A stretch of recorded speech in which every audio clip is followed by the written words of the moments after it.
The book of 2 Samuel. Check out the video on 1 Samuel where we were introduced to the book's three main characters, Samuel, Saul, and David, and then also to the book's literary design, which first introduced Samuel and then traced the rise and fall of King Saul in contrast to the rise of King David.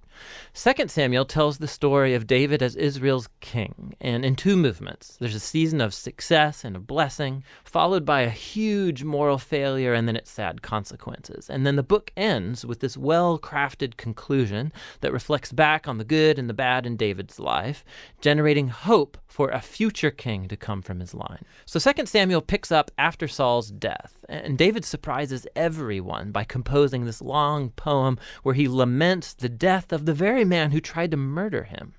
And so once again, the author, he's presenting David's humility and compassion. He's a man who grieves the death even of his own enemies. After this, David experiences a season of success and God's blessing. All of the Israelite tribes, they come to David and then they ask him to unify all the tribes as their king. And so the first thing David does as king is to go to the city of Jerusalem. He conquers it, and he establishes it as Israel's capital city, which he renames as Zion. And from there, David goes on and he wins many battles and expands Israel's territory. Now, after making Jerusalem the political capital of Israel, he wants to make it their religious capital as well. And so he has the Ark of the Covenant moved into the city. And then in 2 Samuel 7, he tells God, now that Israel has a permanent home, he thinks that God's presence should also get a permanent house. So he asks if he can build a temple for the God of Israel. But God says to David, thank you for that thought, but actually I'm going to build you a house, a dynasty. Now, 2 Samuel 7, this is a key chapter for understanding the storyline of the whole Bible, because God here makes a promise to David that from his royal line will come a future king who's going to build God's temple here on earth and set up an eternal kingdom. And it's this messianic promise to David that gets picked up and developed more in the book of Psalms and also in the books of the prophets. And it's this king that gets connected to God's promise to Abraham. The future messianic kingdom will be how God brings his blessing to all of the nations.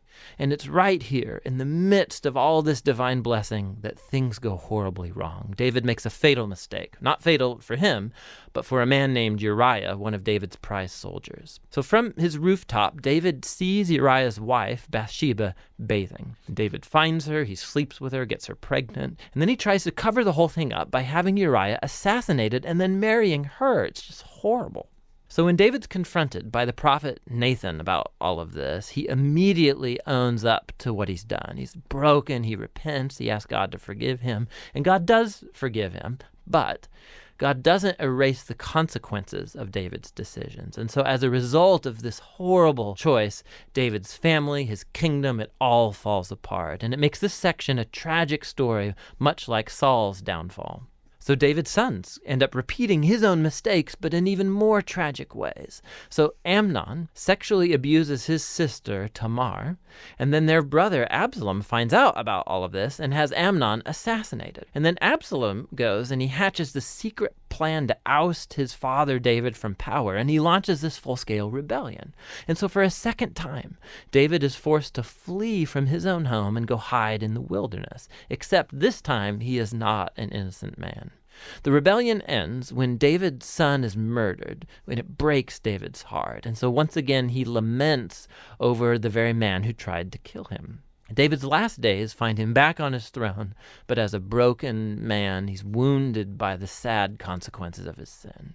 The book concludes with a well-crafted epilogue, with stories that are out of chronological order, but they have this really cool symmetrical literary design. So the outer pair of stories come from earlier in David's reign, and they compare the failures of Saul and then of David, and how each of them hurt other people through their bad decisions. The next inner pair of stories are about David and his band of mighty men who went about fighting the Philistines. And what's interesting is that both sections have a story of David's weakness in battle.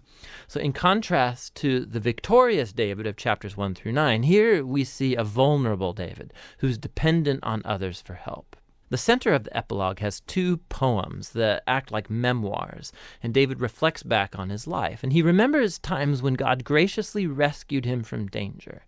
And he sees these as moments where God was faithful to his covenant promise to him and to his family. Both poems conclude by looking back onto the hope of God's promise of a future king who will build that eternal kingdom. Now, these poems and then God's promise also connect back to Hannah's poem that opened the book. And so these key passages from the beginning, now the middle, and the end of the book bring the book's themes all together. Despite Saul and David's evil, God remained at work, moving forward his redemptive purposes. And God opposed David and Saul's arrogance, but he exalted David when he humbled himself. And so the future hope of this book reaches far beyond David himself. It looks to the future, to the Messianic king who will one day bring God's kingdom and blessing to all of the nations. And that's what the book of Samuel is all about.